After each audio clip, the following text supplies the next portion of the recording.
A Course in Miracles, Chapter 15, Section 10, The Time of Rebirth.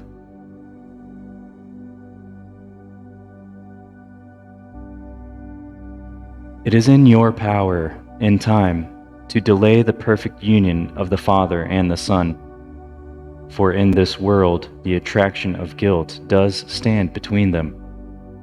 Neither time nor season means anything in eternity. But here it is the Holy Spirit's function to use them both, though not as the ego uses them. This is the season when you would celebrate my birth into the world, yet you know not how to do it. Let the Holy Spirit teach you, and let me celebrate your birth through him. The only gift I can accept of you is the gift I gave to you. Release me as I choose your own release. The time of Christ we celebrate together, for it has no meaning if we are apart.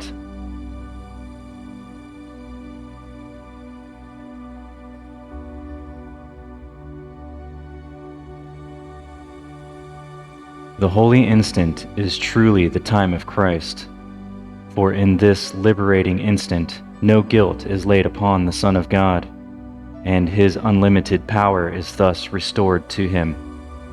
What other gift can you offer me, when only this I choose to offer you? And to see me is to see me in everyone, and offer everyone the gift you offer me. I am as incapable of receiving sacrifice as God is, and every sacrifice you ask of yourself, you ask of me.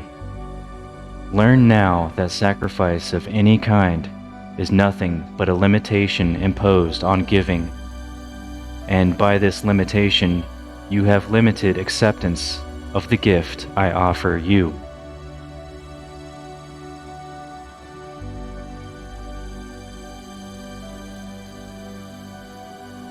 We who are one cannot give separately. When you are willing to accept our relationship as real, guilt will hold no attraction for you. For in our union, you will accept all of our brothers.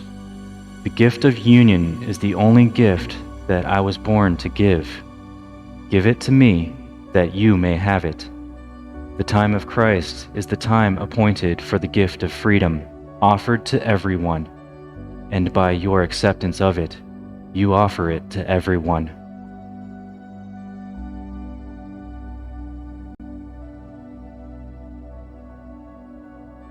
It is in your power to make this season holy, for it is in your power to make the time of Christ be now.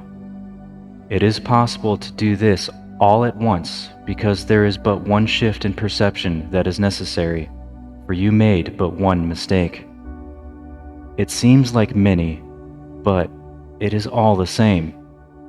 For though the ego takes many forms, it is always the same idea. What is not love is always fear and nothing else. It is not necessary to follow fear through all the circuitous routes by which it burrows underground and hides in darkness, to emerge in forms quite different from what it is. Yet it is necessary to examine each one as long as you would retain the principle that governs all of them. When you are willing to regard them not as separate, but as different manifestations of the same idea, and one you do not want, they go together. The idea is simply this: you believe it is possible to be host to the ego or hostage to God. This is the choice you think you have, and the decision you believe that you must make. You see no other alternatives, for you cannot accept the fact that sacrifice gets nothing. Sacrifice is so essential to your thought system that salvation apart from sacrifice means nothing to you.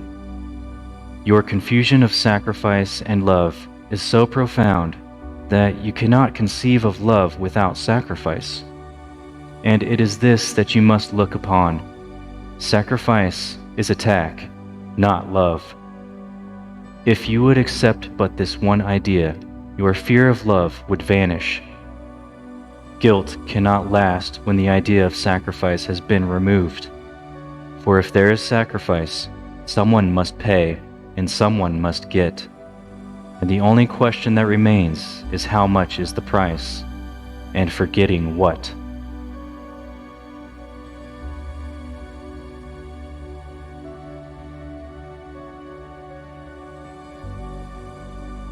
As host to the ego, you believe that you can give all your guilt away whenever you want, and thereby purchase peace.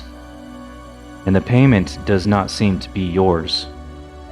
While it is obvious that the ego does demand payment, it never seems to be demanding it of you. You are unwilling to recognize that the ego, which you invited, is treacherous only to those who think they are its host. The ego will never let you perceive this, since this recognition would make it homeless. For when the recognition dawns clearly, you will not be deceived by any form the ego takes to protect itself from your sight. Each form will be recognized as but a cover for the one idea that hides behind them all, that love demands sacrifice and is therefore inseparable from attack and fear. And that guilt is the price of love, which must be paid by fear.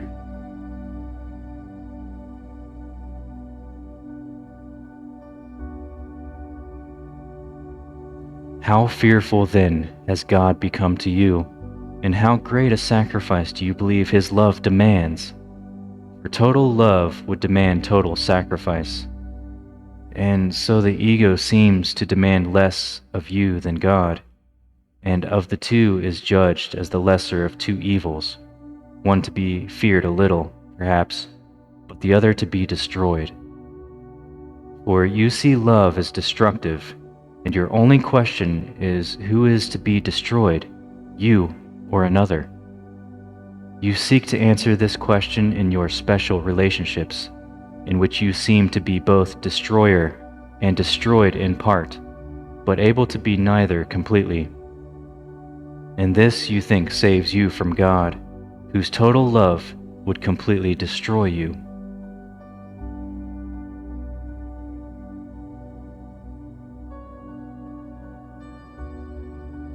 You think that everyone outside yourself demands your sacrifice, but you do not see that only you demand sacrifice, and only of yourself.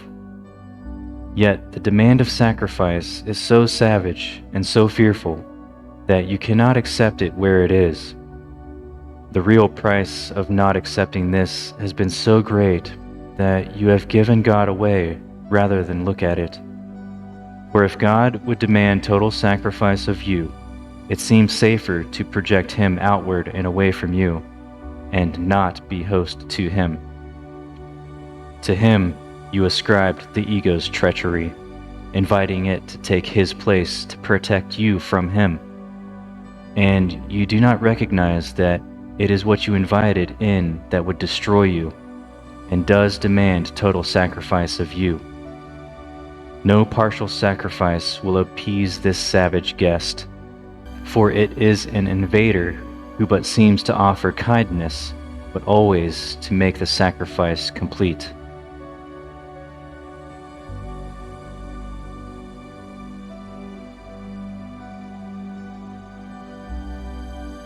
You will not succeed in being partial hostage to the ego, for it keeps no bargains and would leave you nothing. Nor can you be partial host to it. You must choose between total freedom and total bondage, for there are no alternatives but these. You have tried many compromises in the attempt to avoid recognizing the one decision you must make, and yet it is the recognition of the decision, just as it is, that makes the decision so easy. Salvation is simple, being of God, and therefore very easy to understand. Do not try to project it from you and see it outside yourself. In you are both the question and the answer, the demand for sacrifice and the peace of God.